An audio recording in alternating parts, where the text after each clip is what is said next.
PM Shri പദ്ധതി ഞങ്ങളുടെ മന്ത്രിസഭയിൽ 2 പ്രാവശ്യം അജണ്ടയായിട്ട് വന്നതാണ്. നല്ലതുപോലെ ചർച്ച ചെയ്തതാണ്. ഇത് നമുക്ക് കേരളത്തിൽ നടപ്പിലാക്കാൻ പറ്റില്ല എന്നുള്ളത് തീർത്ത് ഞങ്ങൾ CPI മന്ത്രിമാർ പറഞ്ഞതാണ്. അപ്പോൾ അതിപ്പോൾ ഞങ്ങളറിയാതെ ഇതെങ്ങനെ മേളിലോട്ട് പോയി എന്നുള്ളത് അറിയാൻ പറ്റുന്നില്ല. ആരാണ് ഒപ്പിട്ട് ഫയൽ പോയതു എന്നുള്ളത് അറിയാൻ പറ്റുന്നില്ല. പാർട്ടി അത് ചർച്ച ചെയ്യപ്പെടുന്നുണ്ട്. വരുന്ന 27-ാം തീയതി ഞങ്ങളുടെ പാർട്ടിയുടെ സംസ്ഥാന എക്സിക്യൂട്ടീവ് കൂടുന്നുണ്ട്. അവിടെ ഒരു തീരുമാനം എടുക്കുമ്പോൾ എന്താണ് തീരുമാനം എന്നുള്ളത് പാർട്ടിയുടെ സംസ്ഥാന സെക്രട്ടറി പറയും.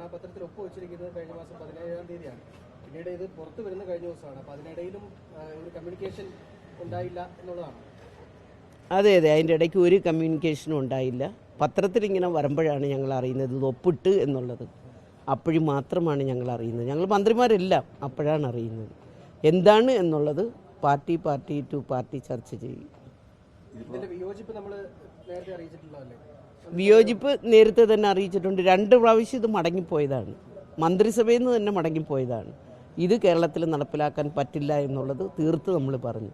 പ്രത്യേകിച്ച് നമുക്കറിയാം NEP അതിലൂടെ വരികയാണ്.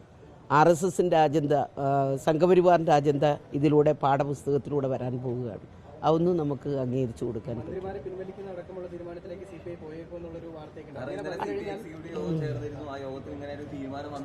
CPI എക്സിക്യൂട്ടീവ് യോഗമല്ല, CPIയുടെ സംസ്ഥാന സെക്രട്ടേറിയറ്റ് യോഗം ഞാൻ ഉൾപ്പെടെയുള്ള ആൾക്കാരുണ്ടായിരുന്നു.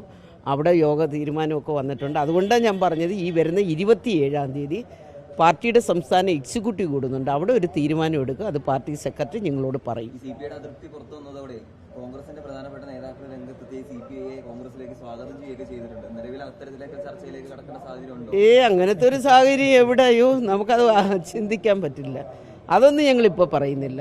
പക്ഷേ ഇത് നമ്മുടെ പാർട്ടി തന്നെ അതിനകത്ത് ഇടപെട്ട് പരിഹാരം ഉണ്ടാക്കുവാനുള്ള പരിശ്രമത്തിലേക്ക് പോകുക.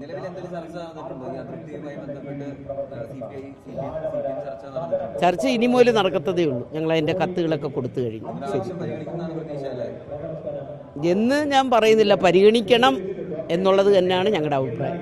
കഴിഞ്ഞ മന്ത്രിസഭയിൽ ഈ PM ശ്രീ പദ്ധതിയെക്കുറിച്ച് ഞങ്ങൾ നല്ലതുപോലെ ചർച്ച ചെയ്തതാണ്. 2 പ്രാവശ്യം കേരളത്തിൻ്റെ മന്ത്രിസഭയിൽ ഇത് അജണ്ടയായിട്ട് വരികയും ഞങ്ങളതിനകത്ത് ചർച്ചയിൽ പങ്കെടുക്കുകയും ഇത് കേരളത്തിൽ നടപ്പിലാക്കരുത് എന്ന നിലയിൽ തന്നെ ഞങ്ങൾ പറഞ്ഞിരുന്നു. പിന്നെ ഇതെങ്ങനെയാണ് പോയി ഇവിടുന്ന് കേരളത്തിൽ നിന്ന് ഇത് ഒപ്പിട്ട് ആരും ഒപ്പിട്ട് വിട്ടു എന്നുള്ളതോ അത് കേന്ദ്രം എങ്ങനെയാണ് ഇത് അംഗീകരിച്ചു എന്നുള്ളതോ ഞങ്ങൾക്കറിയാൻ പറ്റുന്നില്ല.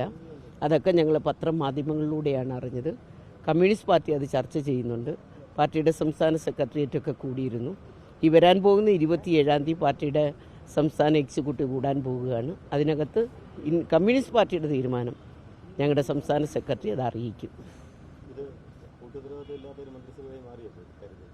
അതൊക്കെ പിന്നീട് നമുക്ക് ചർച്ച ചെയ്യാവുന്നതാണ്. ഇതിൻ്റെയൊക്കെ റിസൾട്ട് വരട്ടെ, അത് കഴിഞ്ഞിട്ട് നമുക്ക് ഇതുവരെ അങ്ങനെ അല്ല പോയത്, ഒരുമിച്ച് പോയതാണ്. അതൊക്കെ 27 കഴിഞ്ഞിട്ട് പറയാം. ഇപ്പോഴേ എന്തിനാണ് ഇതൊക്കെ പറയുന്നത്? ചർച്ച ചെയ്ത കാര്യങ്ങൾ ഞങ്ങൾ ഈ 27 കഴിഞ്ഞതിന് ശേഷം പാർട്ടിയുടെ സംസ്ഥാന സെക്രട്ടറി പറയും, ഉറപ്പാണ്. ശരി.